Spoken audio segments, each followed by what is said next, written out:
All right, for today's lesson, we're going to continue with equations of a circle, but we're focusing on getting that equation into a standard form of the circle, so making it look like what we were doing yesterday.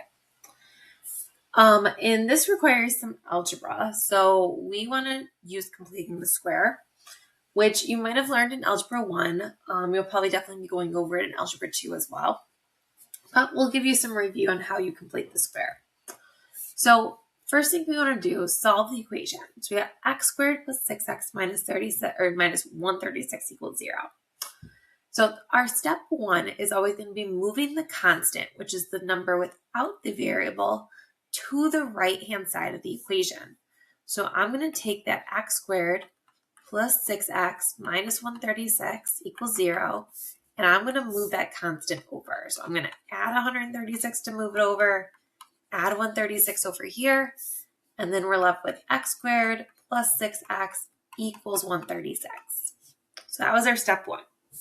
Step two, now what we're going to do is write the left-hand side of the equation as a perfect square by adding b over 2 squared to both sides. What you do to one side, you must do to the other. So we're going to be using this equation, b over 2 squared. Now, what's our b value? Our b value, if we're looking at something like this that we're given, we have an ax squared plus a bx plus a c value equals 0. So your b value is going to be whatever's right next to that x. Not the x squared, but the normal x. So here, our b value is 6. So off to the side, what I'm going to do is I'm going to do 6 over 2 and square it. So 6 over 2 is 3, and 3 squared is 9. So I'm going to take that 9 that I got and add it to my left-hand side and add it to my right-hand side. And I'm going to add it to both sides to even it out. Then it says, after you complete the square, simplify the right side and rewrite the left side by factoring. So in order to simplify, I'm going to think about factoring. So what multiplies to 9 but adds to 6? Well, I know 3 times 3 makes 9. And if I add those together, that also adds to 6. And then over here, x times x gives me x squared.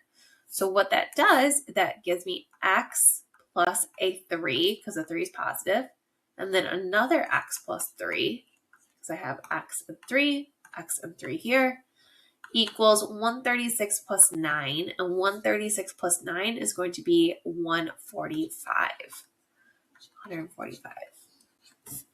So we get that. Then after that, we have x plus 3, there's 2 of them, squared equals 145. And then that's how we complete the square. For part B, we're going to do the same thing. So my first step is going to be adding that 10 over to the other side.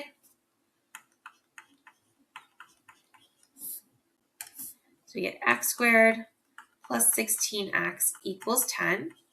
Then I'm going to grab my b value. My b value is going to be the 16 that's right next to my x.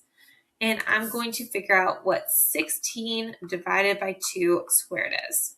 So 16 divided by 2 is 8. 8 squared is 64. So what I'm going to do is I'm going to take x squared plus the 16x. I like to leave like a blank space equals 10 plus that blank space again. So I'm going to put the 64 over here in my blank space and put the 64 over here. Then I'm going to say, okay, what multiplies to 64 but adds to 16? That's going to be 8 and 8. And these should always be the same number here. And then x times x, because our whole goal is to get a square of itself. So x plus 8, another x plus 8, and we get 10 plus 64, which is 74. That gives us x plus 8 squared equals 74. And that's going to be our answer there.